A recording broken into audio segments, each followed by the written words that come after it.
Hoy, en ocasión del Día de los Padres, felicidades a todos y cada uno de los padres. Le pido al Señor que nos dé sabiduría e inteligencia a medida que nos desenvolvemos en esa gran experiencia. Pienso en el Salmo 127 cuando contemplo las responsabilidades que pesan sobre nuestros hombros. El Salmo 127 que dice que si Jehová no edificare la casa, en vano trabajan los que le edifican. Si Jehová no guardare la ciudad, en vano vela la guardia. Por demás es que os levantéis de madrugada y vayáis tarde a reposar, y que comáis pan de dolores, porque a su amado daré a Dios el sueño. He aquí, herencia de Jehová son los hijos, cosa de estima el fruto del vientre, como saetas en mano del valiente. Así son los hijos sabidos en la juventud. Bienaventurado el hombre que llenó su aljaba de ellos, no será avergonzado cuando hablare con los enemigos en la puerta. Bienaventurados somos, puesto que Dios nos ha dado el privilegio de ser padres. Que nos dé sabiduría y que edifique nuestra casa a medida que nos esforzamos, y que se haga fuerte en nuestras numerosas debilidades. Hoy vamos a estar predicando respecto de la encarnación como garantía de nuestra glorificación. Y el texto de la mañana de hoy lo tomamos del libro de la epístola a los Colosenses, capítulo 1, empezando en el versículo 15, pero antes de entrar en el fragor de la dinámica, pongamos esta prédica en manos del que nos creó y aliento de vida nos dio. Señor y Padre nuestro, venimos ante ti en esta hora dándote gracias por tu misericordia, dándote gracias por el privilegio que nos das de congregarnos para adorarte, alabarte, bendecirte y ser edificados en tu palabra.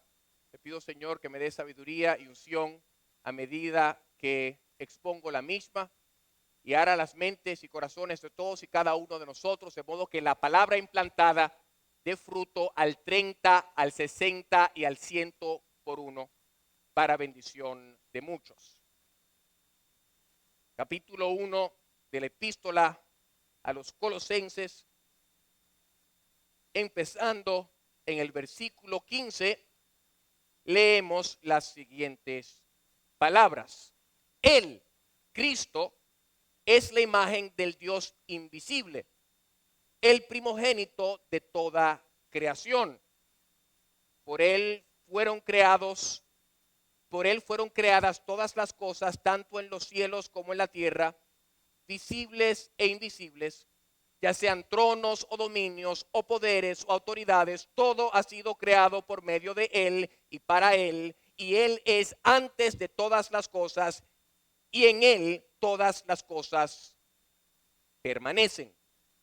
Él es también la cabeza del cuerpo, que es la iglesia. Él es el principio, el primogénito de entre los muertos, a fin de que él tenga en todo la primacía, porque agradó al Padre que en él habitara toda la plenitud, por medio de él reconciliar todas las cosas consigo, habiendo hecho la paz por medio de la sangre de su cruz. Por medio de él, repito, ya sean las que están en la tierra o las que están en los cielos. Aquí el apóstol Pablo es bien enfático respecto de que nuestro Señor Jesucristo es la imagen del Dios invisible. Él procede en ese sentido porque en la iglesia en Colosas se habían articulado unas herejías donde se decía lo contrario. Se decía que Cristo quizás no necesariamente había encarnado. Pululaban tendencias filosóficas como el doceticismo, que decían que Dios Hijo había tomado un cuerpo, pero después se había ido, y esa tendencia rechazaba lo material, veía lo material como algo malo. Y aquí Pablo de entrada puntualiza que nuestro Señor es la imagen del Dios invisible, que en efecto se encarnó. De hecho, es importante que quizás veamos este pasaje bíblico yuxtapuesto al mensaje evangelístico de Juan 3:16, que dice: porque de tal manera amó Dios al mundo, que ha dado a su Hijo unigénito, para que todo aquel que en él cree no se pierda, mas tenga vida eterna. Y ese particular está precedido por lo que establece el apóstol Juan abriendo ese evangelio diciendo que en el principio era Dios y el verbo era con Dios y el verbo se hizo carne y habitó entre nosotros. Y a partir del establecimiento de esa verdad bíblica, lo que se quiere dejar dicho es que Dios asumió la humanidad, asumió una humanidad, no como una sustracción, porque hay algunos que dicen que Dios se despojó de su deidad a la hora de encarnarse, sino que asumió la humanidad. Decía Gregorio de Capadocia, un teólogo de la era patrística, que no se puede salvar lo que no se asume. De modo que si Cristo no hubiese asumido nuestra humanidad, en efecto, no nos pudiese haber redimido de nuestra perdición. Y esto de hecho estaba establecido desde el principio. De hecho, en Génesis 3:15, ¿qué vemos? Bueno, lo que los teólogos llaman el protoevangelio. Después que Adán y Eva cayeron, vino la maldición general sobre la humanidad. ¿Cuál era esa maldición general que vino a causa del pecado? La muerte. La paga del pecado es muerte. Pero después de haber articulado esa maldición general sobre la humanidad a raíz del pecado, Dios articuló lo que podríamos denominar como maldiciones especiales, comenzando por la serpiente. También articuló una sobre la mujer y otra sobre el hombre. Primero articuló una sobre la serpiente física, diciendo que se arrastraría.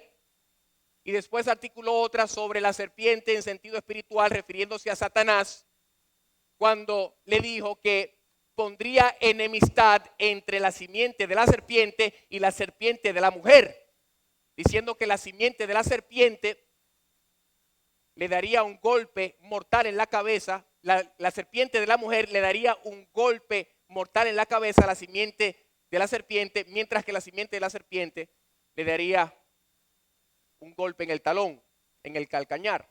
Entonces ya ahí vemos cómo Dios anuncia el hecho de que se encarnará.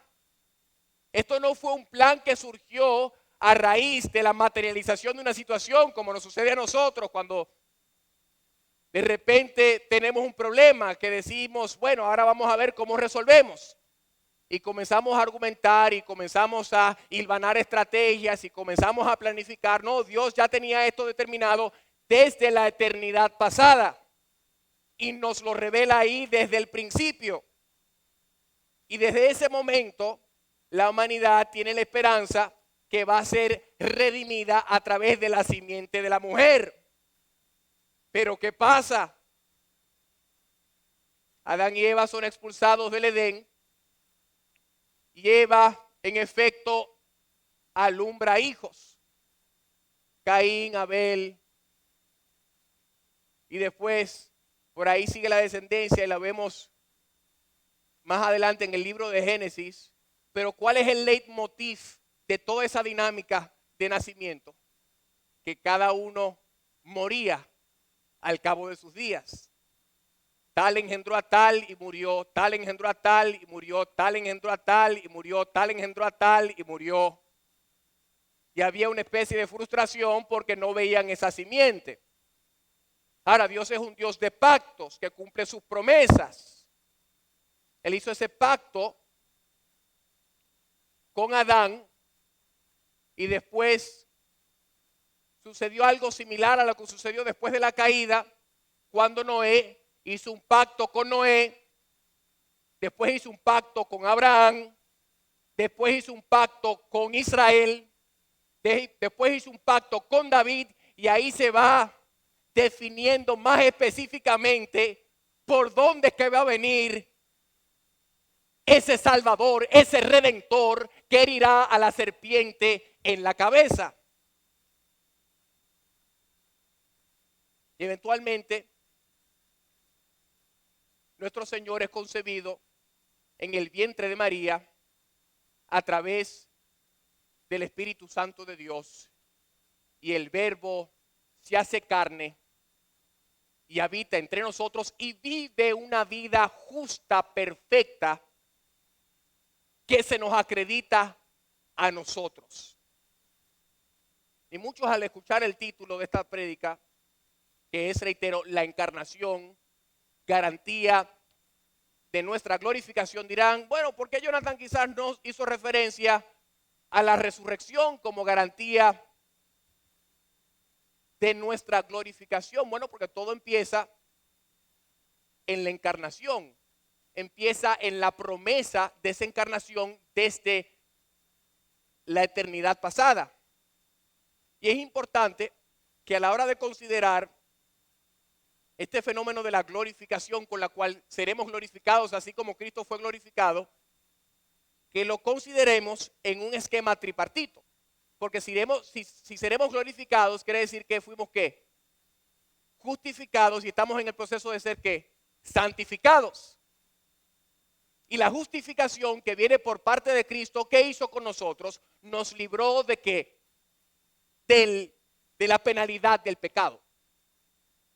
Ya dijimos al referirnos al protoevangelio en Génesis capítulo 3, que la paga del pecado es ¿qué? Muerte.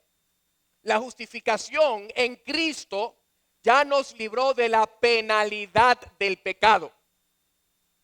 Ya Él pagó el precio de nuestra condena y hemos sido justificados ante Dios Padre. Hemos sido en efecto reconciliados mediante la encarnación y el sacrificio de su Hijo.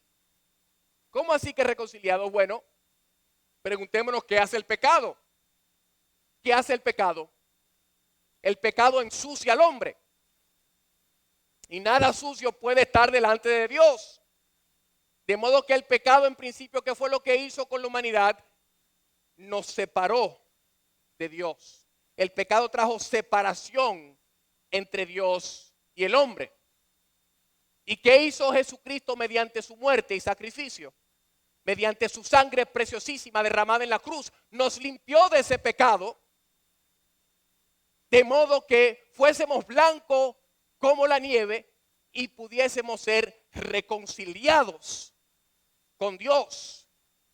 Y fíjese que la creación, y nosotros somos la corona de la creación, no puede cumplir con la plenitud de su propósito al margen de una relación íntima con su creador. De modo que la reconciliación con Dios que viene mediante Jesucristo nos encausa en el propósito por el cual tenemos aliento de vida en nuestros pechos. Y ese propósito es alabarlo, es bendecirlo, es glorificarlo, es magnificarlo, es predicar su palabra, es modelar a Cristo, es vivir una vida de santidad y en santidad. Y ese de hecho es el testimonio o la evidencia del hecho de que hemos sido redimidos. Que habiendo sido justificados por la fe en Cristo, comenzamos a vivir una vida apartada para el propósito por el cual y para el cual Él nos tiene en este tiempo y en este espacio. Y a medida que somos santificados, ¿de qué nos dota nuestro Señor? De poder sobre ¿qué? Sobre el pecado. De modo que si la justificación nos libró de la penalidad del pecado, que es la muerte, a través de la santificación, donde somos dotados del Espíritu Santo de Dios, el cual a su vez nos da ¿qué? Poder sobre el pecado. Fíjese que cuando vivíamos en la carne, nosotros no teníamos dominio sobre el pecado. El pecado tenía dominio sobre nosotros. Éramos, en efecto, esclavos del pecado.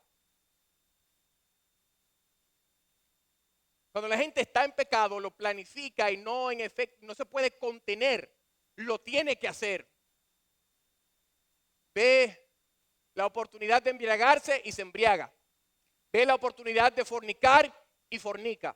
Ve la oportunidad de enriquecerse ilícitamente y no puede contenerse. Lo hace. Dice, bueno, lo que tengo que buscar es que no me cachen, como decimos en buen dominicano. Ahora, cuando nosotros somos redimidos y guiados a través de su Santo Espíritu, somos dotados de poder para decirle que no al pecado. Tenemos poder sobre el pecado. Ahora, la realidad es que si bien hemos sido redimidos y tenemos a través de su Santo Espíritu y en el nombre de su Hijo poder sobre el pecado, la realidad es que todavía el pecado está en nosotros. Ya nosotros no estamos en pecado, merced del sacrificio de Dios encarnado, pero todavía el pecado está en nosotros. De modo que tenemos una especie de guerra civil entre nuestras orejas y lo blando que esconde nuestro pecho bravo o no tan bravo. Y tenemos esa tensión. De hecho, en una ocasión el apóstol Pablo dice, ¿hasta cuándo tendré que lidiar con esta tensión, con este cuerpo de pecado? Por eso él decía, para mí, el vivir es Cristo y el morir es ganancia. Porque cuando morimos, entramos en la presencia de Dios y eventualmente seremos glorificados como Él fue glorificado. ¿Y qué sucede con la glorificación? Bueno, cuando en efecto Dios nos glorifique, seremos librados ¿de qué? De la presencia del pecado. De la presencia del pecado. Entonces la justificación nos libró de la penalidad del pecado, que es la muerte. Estamos en el proceso de ser ¿qué? Santificados, de modo que ejercemos poder sobre el pecado, y cuando seamos glorificados seremos librados de la presencia del pecado que todavía nos embarga. Y todo eso merced del hecho de que Dios se encarnó, de que Dios asumió nuestra humanidad y se convirtió en el protótocos, como dice el griego, en el primogénito, en el primero de resucitar de los muertos sin volverse a morir, porque vemos en el Antiguo Testamento como algunos resucitaban de los muertos pero se volvían a morir. Entonces aquí, en el versículo 15 de la epístola a los Colosenses, dice que Él es la imagen del Dios invisible, el primogénito de toda creación. Cuando ahí habla de primogénito, no habla de que fue el primer hijo, habla de su preeminencia sobre todo lo creado. Fíjense que en la cultura judía y griega, el primogénito no era el primero que le nacía al padre, sino aquel sobre el cual el padre en su soberanía decía, voy a poner mi autoridad y le voy a dar mi herencia a este, el preeminente. Pero mucha gente dice, bueno, aquí dice el primogénito, pero acuérdense que como nos ha enseñado el pastor Arocha, cómo se interpreta la escritura, mi querido pastor Amírez, es con la escritura. Y si Juan 3:16 dice que, porque de tal manera amó Dios al mundo que dio a su hijo que unigénito, cuando vemos que aquí dice primogénito, lo dice en el sentido de que es preeminente, de que es primero sobre la creación, no de que es el primero de muchos. ¿Me doy a entender? Él es el único hijo de Dios. En nuestra cultura nos gusta decir que todos somos hijos de Dios porque todos somos hijos de Dios y merecemos tal o cual cosa. Nos gusta decir eso, nos gusta repetir ese particular y como que nos sentimos bien diciendo gatos, todos somos hijos de Dios. Pero ¿qué vemos manifestado en ese versículo emblemático del Evangelio de Juan? Que el único hijo de Dios, el único engendro de Dios es Jesucristo nuestro Señor. Nosotros somos criaturas. Ahora hay una diferencia significativa entre creación y engendro. Lo que se crea no necesariamente tiene vida propia, tiene que ser sostenido a través del que lo crea. Por eso es que, como decía el pastor Arocha en el estudio bíblico que nos ofreció nuestro queridísimo hermano Mel, en Él vivimos y nos movemos y somos. Él es el que nos sostiene. Nosotros no gozamos de la seidad de Dios, como nos enseñaba nuestro hermano Mel esta mañana. Nosotros dependemos de Él. Ahora nuestro Señor es un engendro de Dios Padre. De modo que es la imagen exacta de Dios. Es Dios, tienen la misma naturaleza. diferentes personas la misma naturaleza. He tenido la oportunidad de escribir unos cuantos libros.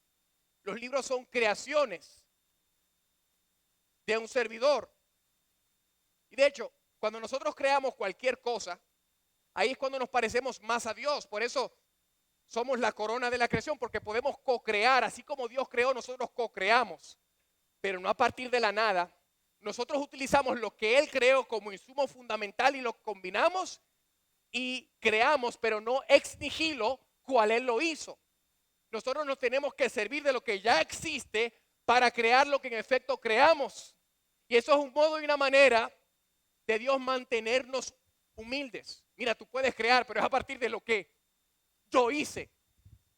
Es tanto así que los científicos, en su búsqueda de las leyes que gobiernan la naturaleza, descubrieron la ley de conservación de la materia.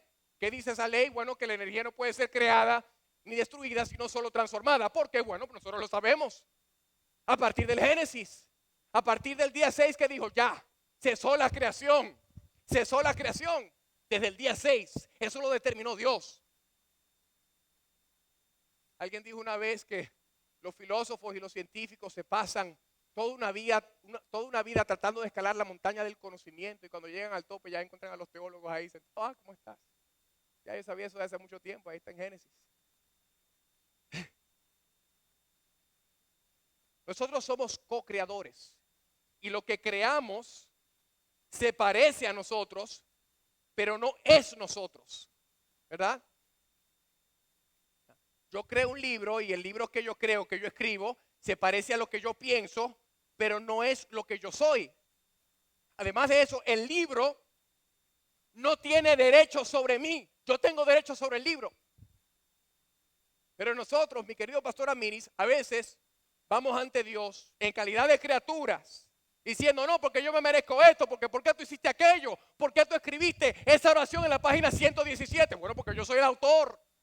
Y en mi soberanía decidí escribir esas líneas. El libro no tiene derecho sobre el autor tiene pleno derecho sobre la creación. Entonces nosotros no somos engendros, somos criatura. El único engendro, el unigénito de Dios es Jesucristo, el monogenese, como dice el griego. El único.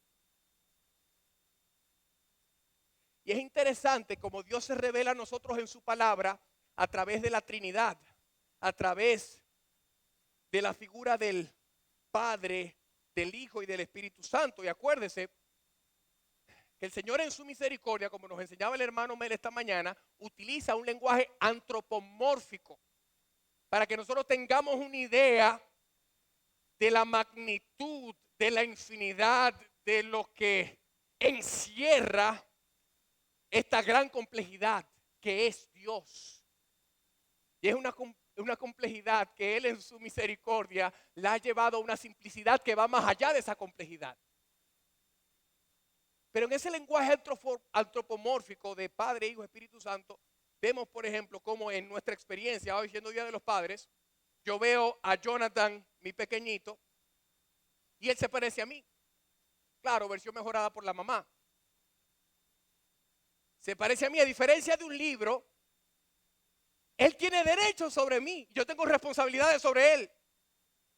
Yo me muero y, como dicen los abogados, él es mi ¿qué? Mi continuador jurídico. El libro no. Quizás le tendrían que seguir pagando a mis hijos algún honorario por derechos de autor, pero el libro como tal no tiene ningún derecho. Entonces Dios en ese lenguaje antropomórfico nos va revelando cuál es su naturaleza y su sobrenaturaleza y cómo Él busca que nosotros, a través del entendimiento de quién Él es, le sirvamos en espíritu y en verdad. Dios se encarnó. Ahora, cuando decimos que el Hijo es engendro de Dios, no fue que Dios Padre lo engendró en un momento determinado. Acuérdense que esto se sale de la tridimensión de tiempo, espacio y materia. Los teólogos lo que dicen es que el Hijo fue engendrado ¿en qué? En generación en generación, que eterna. No fue que en un momento determinado Cristo fue engendrado, no, Él siempre ha existido en generación eterna. Asimismo, con el Espíritu Santo de Dios, la tercera persona de la Trinidad, que siempre ha existido en procesión eterna, procediendo del Padre y del Hijo en procesión eterna. De hecho, hay mucha gente que dice, no, porque Dios creó los cielos y la tierra y las constelaciones y nos creó a nosotros porque necesitaba alguien con quien interactuar. No, ya a lo interno de la Trinidad existía una dinámica relacional donde el Padre amaba al Hijo y el Hijo al Padre en la comunión del Espíritu Santo. Dios no nos necesita a nosotros. Dios es suficiente, como hablábamos esta mañana en el estudio bíblico. Ahora, ese Dios que es tan grande, tan inmenso, tan infinito, que no lo podemos entender con la masa encefálica que tenemos entre nuestras orejas, tuvo a bien encarnarse por amor, porque de tal manera amó Dios al mundo que dio a su Hijo unigénito, para que todo aquel que en Él cree no se pierda, mas tenga vida eterna. Y ahí tenemos ya la garantía de ¿qué? De la glorificación, porque ¿cuándo es que seremos glorificados? Es en la eternidad. Ahora, muy interesante esto de la garantía. Esto es una garantía de fábrica, mi querido pastor. Porque si Dios nos llamó, Él nos garantiza que seremos glorificados y que Él perfeccionará su obra en nosotros. Pero esa garantía de nuestra glorificación no nos debe llevar a la negligencia. No, que ya yo tengo mi glorificación garantizada en virtud de la encarnación y del sacrificio hecho por nuestro Señor. No, si en efecto nosotros hemos sido receptores de esa gracia que nos da esa garantía de fábrica, ¿qué exige? ¿Qué exige la casa? Que le tiene que dar mantenimiento aquí en la casa. No que me lo lleves ahí debajo de una mata de almendra con un mecánico que no necesariamente sabe del motor, a darle mantenimiento, a cambiar el aceite, el filtro y todo lo demás. Tú lo tienes que traer a la casa. Tú tienes que venir los miércoles al culto de oración. Tienes que venir los domingos y hacer tus devocionales día tras día, tras día, tras día, tras día, tras día, tras día, tras día. Así es que te honro la garantía. Y fíjese, no me malinterprete, no quiere decir que la salvación es por obras, es por gracia. Pero evidencia de que hemos recibido la gracia es que obramos en función de la gracia que en efecto hemos recibido.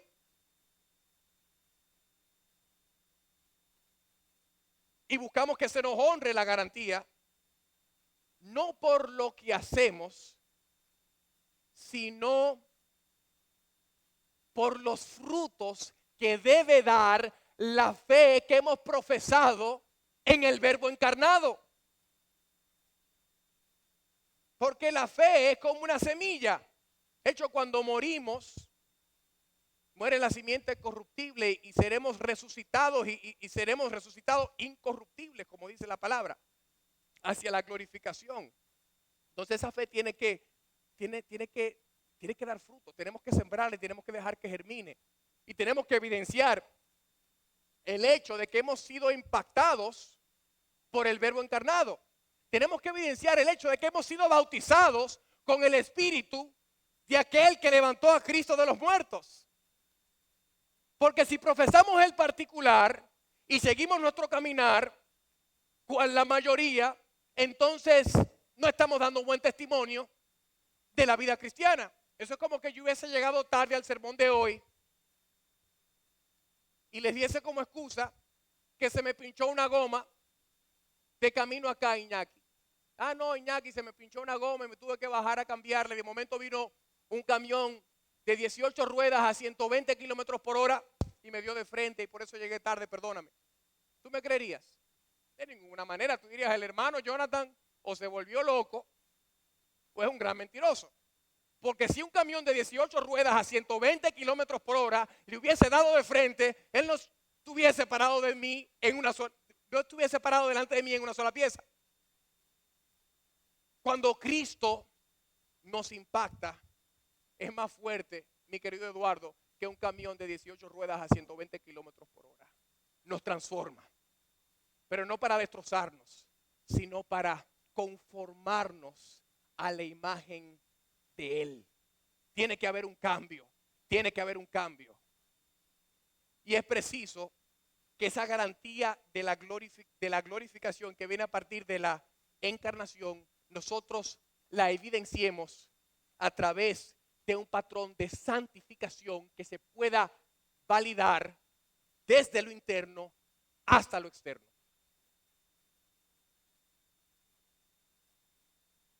Porque ya tenemos el patrón. ¿Y quién es el patrón? Cristo. Cuando nosotros hacemos un exégesis de la palabra, ¿qué es lo que hacemos? Exponer la palabra, mostrar lo que dice. No es dar nuestra opinión, es mostrar lo que dice. Eso es lo que significa, lo que saben griego, yo no sé, yo una que otra palabrita. Exégesis, la raíz griega significa dar a conocer. Usted sabe que Cristo es la exégesis de Dios Padre. Él se encarnó para mostrarnos a Dios. Y lo tenemos aquí en su evangelio, lo tenemos aquí en su palabra. Entonces tenemos ese modelo que tenemos que seguir, ese patrón. Pero para estudiar ese patrón tenemos que estudiarlo con el debido rigor. Y dejar de proceder me da la ganariamente, es una palabra dominicana, que significa como me da la gana. La relagada gana, como les gusta decir a algunos. Ese es el patrón. Y ese patrón se interpreta no en nuestras propias fuerzas, sino en el poder de su Santo Espíritu. Él mismo es que nos da la capacidad de interpretar y de ejecutar el patrón. Por muy intelectual que sea una persona, si no tiene el Espíritu Santo de Dios, no puede interpretar las escrituras correctamente. Es a través de su Espíritu Santo. Él es la imagen de Dios. Por Él fueron creadas todas las cosas. Fíjense que esto viene a raíz, esto que le escribe Pablo a los colosenses viene a raíz de herejías, diciendo, no, que Cristo fue un ser creado. No, Él creó todas las cosas. Él creó todas las cosas. Y dice que Él es antes de todas las cosas y en Él todas las cosas que permanecen. Y ahí tenemos nosotros nuestra garantía. Si en efecto fuimos redimidos por Él, ¿cuál es la evidencia de que fuimos redimidos por Él? Que ¿qué? Que permanecemos.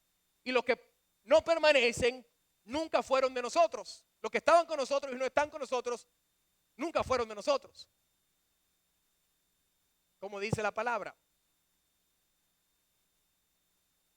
Algunos de nosotros salimos de iglesias donde se predica, yo no sé si esto es una doctrina, Pastor Arocha, pero se predica la doctrina del descarriado, ¿verdad? Pero bíblicamente nosotros no vemos, hasta donde yo sé, corrígame si estoy en lo incorrecto, que eso es una realidad.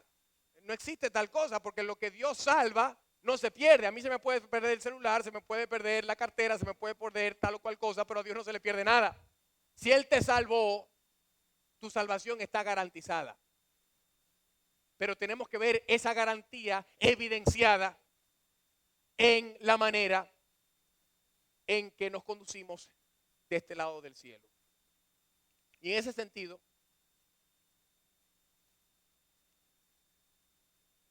es importante considerar el hecho de que nuestro Redentor que se encarnó viene desde la eternidad pasada con ese plan específico y regresó a la presencia de Dios después de haber cumplido con su misión sobre este suelo y bajo este cielo. ¿Por qué eso es importante? Bueno, porque un líder no puede llevar a sus seguidores donde él no ha ido. Y esa es una de las cosas que hace de nuestra fe una fe singular y única. ¿Qué le promete el Islam a sus seguidores? ¿Qué le promete el budismo a sus seguidores? Murió Buda, murió Mahoma.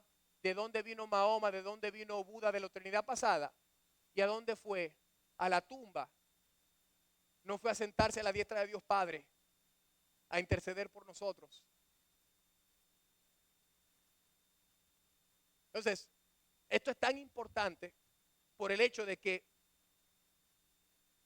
si en efecto nuestro Señor es el Salvador y Redentor que puede garantizar nuestra justificación y nuestra santificación y nuestra glorificación, Él tuvo que haber estado ahí y en efecto estar ahí para garantizarnos el particular. Hay muchos líderes por aquí y por allá que te prometen y te dicen esto y lo demás, pero te prometen cosas que ellos no tienen. O te prometen cosas que quizás tienen, pero se desvanecen. El líder que nosotros seguimos, nuestro Señor Jesucristo, vino desde la eternidad y es hasta la eternidad. Y por eso la glorificación y la vida eterna nos puede garantizar. Entonces, ¿qué estamos siguiendo nosotros? ¿Qué estamos siguiendo nosotros? Decía el prócer José Martí que honrar honra. Lo que uno honra es lo que uno atrae, en cierto sentido. O puesto de una manera más aplatanada, el agua moja. Donde tú metes la mano, si te metes la mano en una cubeta de agua, sale mojada. Si tú te metes con un líder que lo que te ofrece son cosas temporales, una gloria efímera, eso es lo único de lo cual te vas a empapar. Si tú sigues a un líder que te ofrece una gloria que no es nada comparable con lo que tenemos aquí ahora, entonces de eso es que te vas a empapar, de lo eterno, de lo que el dinero no puede comprar y la muerte no se puede llevar. Ahora, yo te pregunto, ¿qué estamos honrando nosotros? ¿Estamos honrando las cosas de este mundo con nuestro tiempo, con nuestro espacio, con nuestra atención? ¿O estamos honrando el creador de todas las cosas que nos promete una glorificación en la presencia de Dios por la eternidad? Lo que honramos es hacia donde vamos. Y si vamos hacia allá, tenemos que estar demostrando que estamos caminando en ese camino de la santidad. Como dice 2 Corintios, capítulo 4, versículo 16. Dice, por tanto, no desfallecemos antes bien, aunque nuestro hombre exterior va decayendo, sin embargo, nuestro hombre interior se renueva de día en día. Qué chulería esa, ¿eh?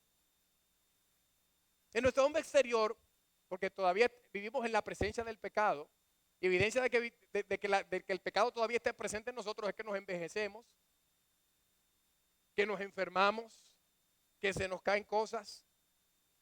En una ocasión le comenté sobre este problema a una dermatóloga y me dijo, ponte resina, Jonathan, y yo resina. Sí, resignación.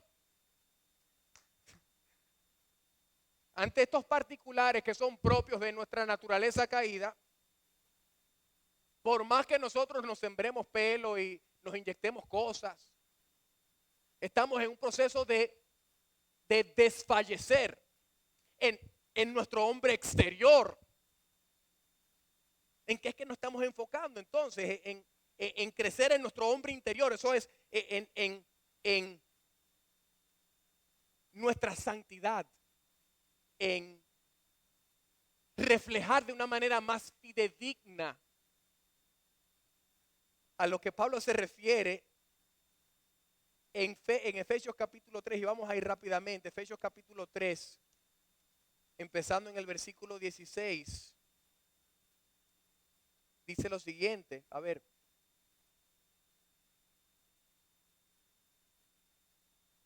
Empecemos en el versículo 14, dice, por esta causa, pues, doblo mis rodillas ante el Padre de nuestro Señor Jesucristo, de quien recibe nombre toda familia en el cielo y en la tierra. Le ruego que Él les conceda a ustedes, conforme a las riquezas de su gloria, el ser que fortalecidos con poder por su espíritu en el hombre interior. No que sean bendecidos con riquezas, si vienen riquezas, amén. No que sean bendecidos con salud física, si vienen salud física, amén. Pero nuestro hombre interior, nuestro conocimiento de nuestro Señor, en nuestra capacidad de reflejar su infinito amor, de evidenciar que hemos sido adoptados a través de Jesucristo y que ya no somos creación como el libro, sino que somos hijos adoptados en el amado. ¿Con qué propósito? Bueno, ahí está en el versículo 17. De manera que Cristo habite por la fe en sus corazones. También ruego que, arraigados y cimentados en amor, ustedes sean capaces de comprender con todos los santos cuál es la anchura, la longitud, la altura y la profundidad, y de conocer el amor de Cristo que sobrepasa el conocimiento, para que sean llenos hasta la medida de toda la plenitud de Dios. Me gusta como dice el King James Bible. En inglés dice que nosotros lleguemos a ser the measure of the stature of the fullness of Christ. La Reina Valera dice, hasta que lleguemos hasta la medida de la estatura de la plenitud de Cristo. Eso no lo vamos a alcanzar mientras estemos sobre este suelo y sobre este cielo. Eso es del otro lado del cielo, pero eso está garantizado. Seremos como Él es. Ahora, no se confunda, eso no quiere decir que vamos a ser deificados, pero seremos como Él es. En nuestra glorificación recibiremos un nuevo cuerpo que esté dotado de los particulares para nosotros poder desenvolvernos en lo que será nuestra patria celestial. Usted ve como los aviones no son muy cuadrados, hermana Alicia, no son ¿qué? Son aerodinámicos para interactuar eficiente y efectivamente con el aire y utilizar los principios de la física de modo que pueda desafiar la gravedad en cierto sentido. Así como el avión tiene que ser aerodinámico, nuestro cuerpo glorificado será eterno dinámico. Y algunos teólogos han especulado respecto de este particular y dicen que nuestro modo de transporte será el pensamiento. Vemos el cuerpo glorificado de nuestro Señor. Según lo que leemos en el Evangelio, en los Evangelios, nuestro Señor comía, pero no tenía necesidad de comer. Podía dormir, pero no tenía necesidad de dormir. Su modo de transporte, el pensamiento, todo estaba cerrado y de momento aparecía nuestro Señor. Paz. Y todo el mundo asustado. Porque es un cuerpo ya dotado para otra dimensión. Y así será nuestro cuerpo glorificado. Ya usted verá cuando nos vemos allá, hermano Amir, usted y yo vamos a tener una melena. En nuestro cuerpo glorificado. Cero enfermedad. Seremos eternos dinámicos, Eduardo. Por la gracia de nuestro Señor. Y para ver, ya aterrizando el avión, hermana Alicia, porque el tiempo vuela, vamos a ver más o menos cómo se ve esto, leyendo lo que dice el apóstol Pablo en 1 Corintios, capítulo 15.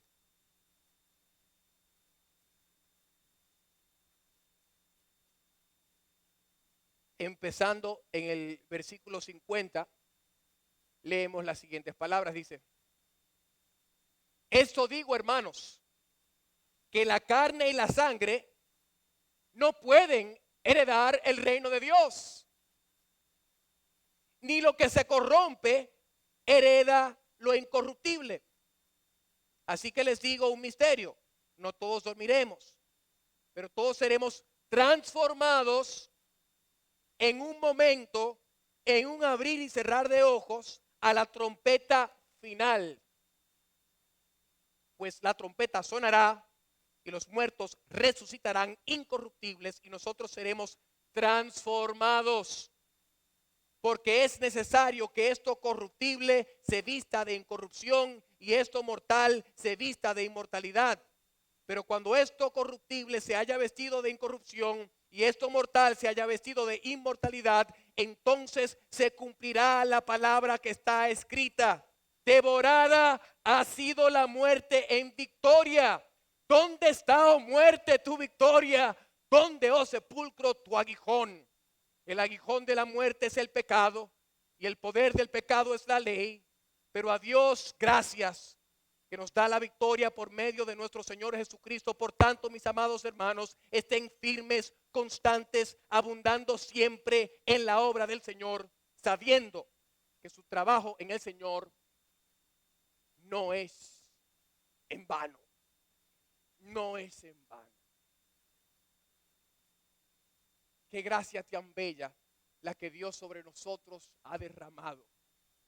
Esa que cantábamos en antes en ese himno que dice: oh excelsa gracia del amor, que Dios perdona al pecador si presto está a confesar sus culpas y en Jesús confiar. No hay otro autor de salvación, pues Cristo obró la redención.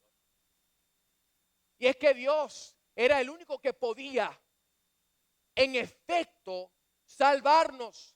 Por eso fue Él, Dios, Hijo, que se encarnó, porque la salvación es del Señor.